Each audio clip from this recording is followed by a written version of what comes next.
If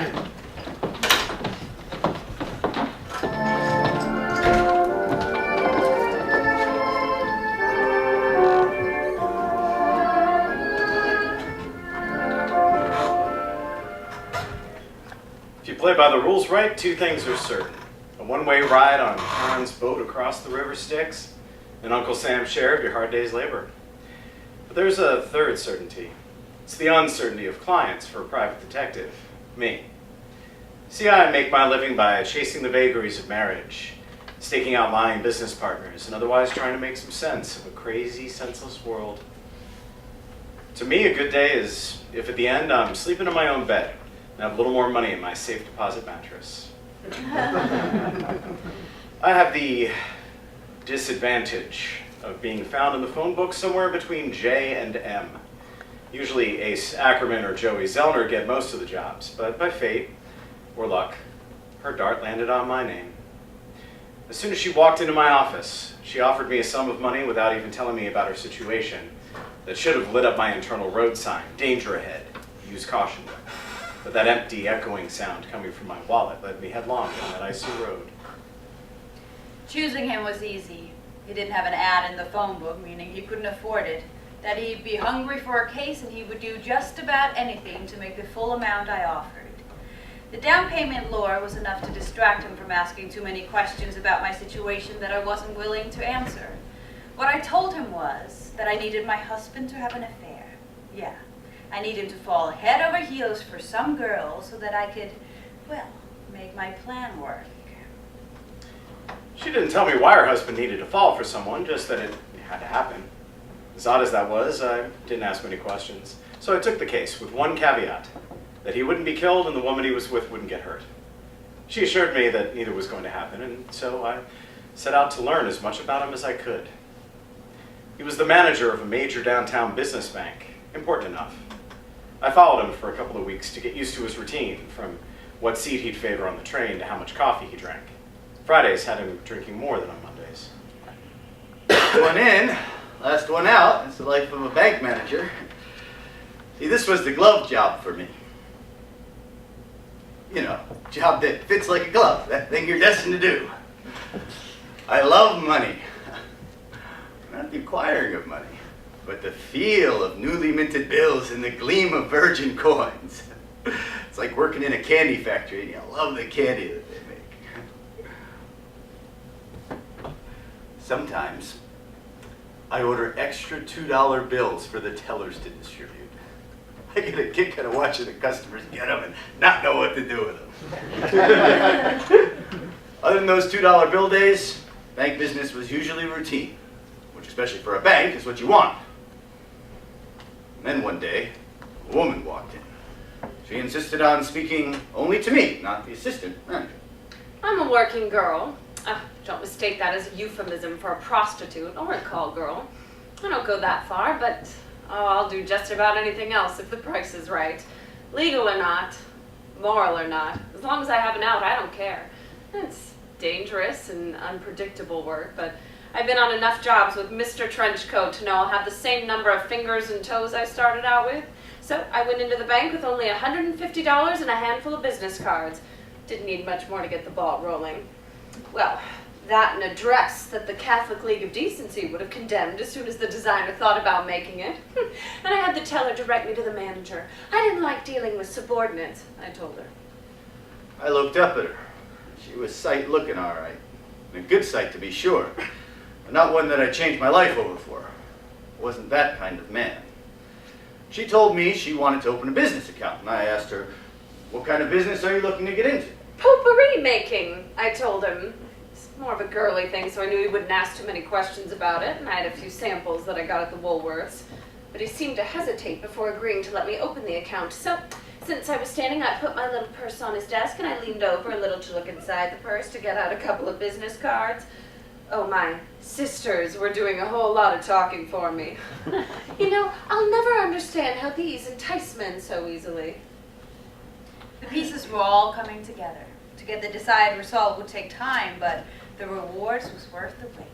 Her instruction was that once she got the account started, she was to leave immediately, telling my husband that she forgot she was meeting with her boyfriend. And that's what she did. Day one, done. My client had everything planned out so well, I felt like she baked the cake. And my job was just to put on the frosting.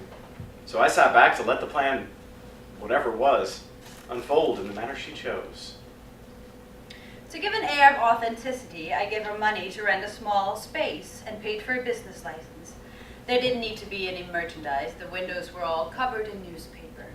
2 days later, Friday, I had to go back into the bank again and see him about getting a loan, but she had to be at his desk at exactly 4:45 p.m., 15 minutes before closing. Getting a loan was secondary to her being at his desk at the right time. I sat at his desk and he seemed pleased to see me, and I told him I was interested in getting a loan, and I pulled out the folded business license, and out dropped 2 tickets for a Gregorian chant concert. I started to cry a little as I told him I got those tickets for my boyfriend weeks ago, and I was going to surprise him since I knew he loved that music, but he broke up with me 2 days earlier. The poor bank manager didn't quite know how to handle a quietly crying woman at his desk. Then his phone rang. She's sitting at my desk, crying about her boyfriend, or ex-boyfriend, when my wife called. She had to cancel our usual Friday night routine of dinner at Antonio's and then home to continue the fun. With both of us being so busy, it was easier to schedule in a fun night than to hope we'd find time on some random day. She had an old college friend in town and they wanted to catch up. Of course, this was a difficult conversation to have when I had my own crisis across the desk from me, so I told her, go ahead, have a good time. And then I almost immediately stopped crying. I hope my timing wasn't too abrupt. And I took a tissue out to dry my eyes. I looked down at the tickets. I apologized for overhearing his conversation, but since I had, I suggested that we may as well use the tickets, since they were already paid for and neither of us had any other plans. it was 30 ways past Chicago wrong, and I knew it. But maybe because I was a little depressed, I agreed to go. It was totally innocent. A couple of hours away from home with a customer. Oh no. No matter how I put it, it sounded wrong. But I'd said yes. She'd been rejected once that week, so I didn't feel it was right to go back on my word. Well, yes, we went to a restaurant, not Antonio's. I didn't drink wine, only water. I kept the conversation general. We spoke about the restaurant, events in the city, and when all else failed, the weather. Then we went to the show. It was clever. Get the bank man to go out with another woman, have me take a clandestine photo of them together, and the wife could use it to blackmail the husband to keep it out of the papers. But that wasn't her plan. She only needed my associate to go out with him to the theater, recognize how boring the Gregorian chanting was, and leave at intermission. It wasn't hard to fake boredom at Gregorian chanting. You heard one, you never need to hear another. I mean, there was no acting on my part when I asked him if he wanted to leave at intermission. I was thrilled. We had it out laughing at how boring it was, and I knew I had to throw in my ex-boyfriend's name a couple of times to keep it legit, but after a while we just talked about music and movies. It was rare that I was myself. It felt good. She didn't live very far from the theater, so I walked her home. I knew what kind of man my husband was. Faithful, witty, honorable. I didn't fault him if he was looking at another woman. You can't just look at one tree in the forest. He was a great guy. He was polite, humorous, and a real gentleman. By the end of the night, I was kind of falling in like with the guy. I had to keep reminding myself he was just another man we were conning. And when we got to my front door, he mentioned he would get the loan for me. Having had such a pleasant night, I'd kind of forgotten about the whole pretense. And that was the first time I ever felt bad about making up a story. I was across the street from her place watching them. No hug, no handshake, just a wave, and it was over. I reported back to my employer, and she was pleased that everything went according to the plan. When I told her he didn't make a move on her, she wasn't surprised at all. I didn't get it. I knew I didn't have the whole picture, but I was instructed not to ask any questions or I'd forfeit the other half of the money. So we moved on to part 3 of the plan. It was 4 days later, and I was to have lunch with him, but it couldn't be planned. I would have to pass him at just the right moment as he was about to head into his favorite deli. and I would need a backstory as to why I was in the area, especially on that street, and I came up with something reasonable to make the coincidence of our meeting seem likely. It was the 4th time that I'd seen her, but only 2 were coincidences. There was the Friday, Gloria and Jan tickets, and now in front of the deli. If I'd run into her again in front of the bank, I'd consider betting on the horses. We had a nice time. I don't know how we got to it, but she talked about growing up in Rochester, and me and Ithaca. Talked about summer camp. One summer, we both worked on apple farms. Their hour lunch turned into an hour and a half. It was really starting to bother me that my employer wasn't giving me the down low. It didn't look like he was going to fall for her, at least not very soon. And if he did, then what? When was the other shoe going to drop? The hammer to come down? I decided to look into them both. Jean Louise Sivan, formerly Murphy, came from a prominent New York family, met Lawrence Sivan at Cornell University, fell in love. She got an art history degree while he got an economics degree. No children, no financial problems. From the best that I could find, they were a happy couple. So why go through all this? What was in it for her? I had to push the plan ahead quicker than I originally wanted. Ideally, I needed them to meet at least 2 more times, but one would have to do, and this last one would have to be perfectly planned. I needed to know where this was going. You don't walk into a dark cave without a flashlight. But then there's that money, the things we do for it, the things we let happen for it. My associate didn't want to continue with the charade, but for what she and I were getting, I was able to convince her. She had to see him one more time. It was another Friday. The week at work wasn't very different from usual, except I didn't talk to my wife very much. Usually we'd chat 2 or 3 times during the day. At home in the evenings, I didn't see her because she was always attending some charity social function or another.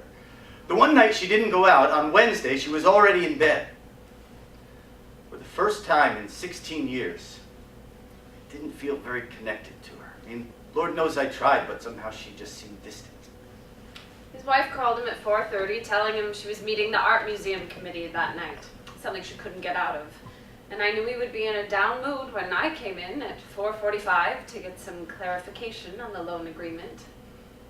I felt so bad for him. Another Friday night without being with his wife.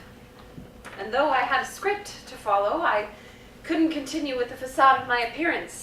So I went in as myself. Little makeup, no frills. I saw her walk into the bank from across the street. I barely recognized her. My mouth ran dry as I felt the money slipping through our fingers. I thought maybe this is some plan of her own. Or as I was fearing, maybe she just couldn't do it anymore because it was getting too dangerous for her. But the danger she faced wasn't physical. And until now, Trenchcoat and I always knew what the end game was, and this was different. And because of that, I never knew how to play it, so I went on instinct. And instinct led to feeling, and feeling led to... My wife's call was, I'll admit it, upsetting. I looked forward to our Friday nights, and here was another one that... I put my head down into my work, hoping to get lost in the numbers, when she came to my desk. And I looked up, and it was her, but it took me a moment to realize that, because this version looked different, more genuine. Beauty is an abstraction, but pretty is real.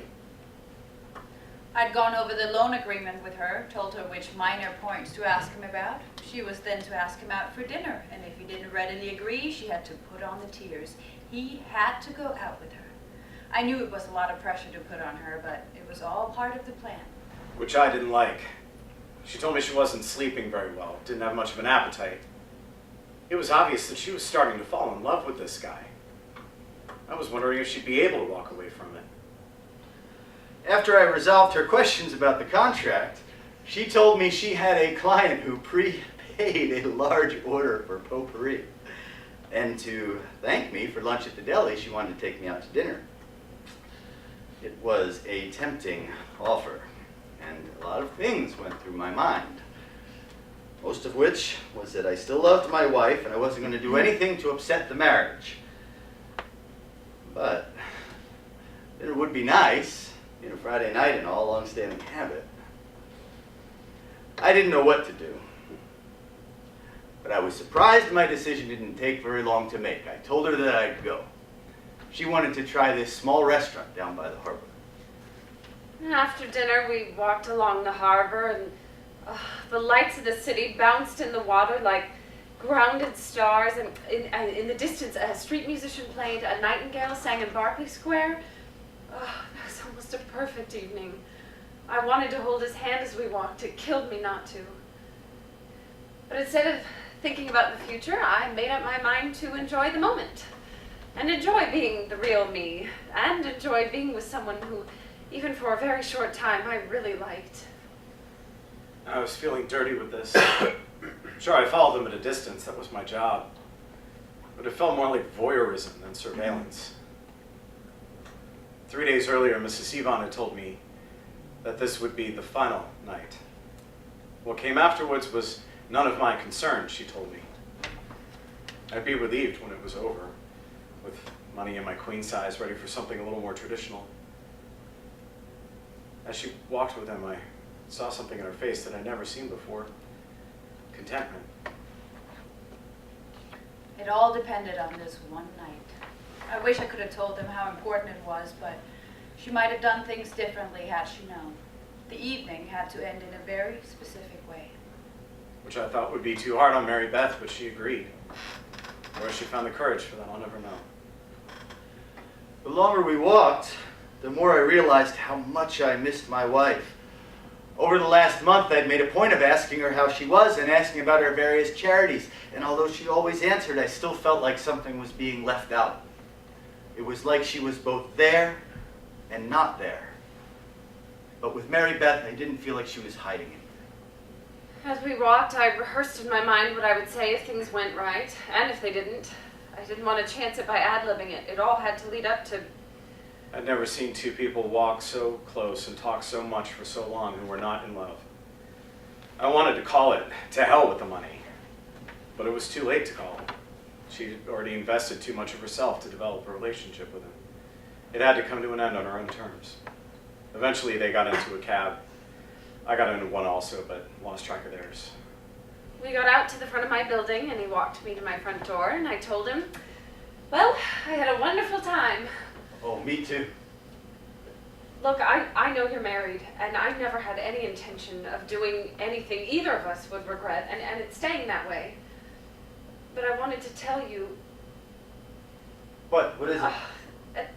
Have you ever been asked to do something that you didn't care about, and then after a while maybe you started to care a little too much? I don't understand. Yeah, I'm being kind of vague, aren't I? Something's wrong. Are you all right? Well, there's actually a bigger picture here that I'm not even sure about. Is there something that I could do for you? Yeah, just stand there. Let me look at you. Okay.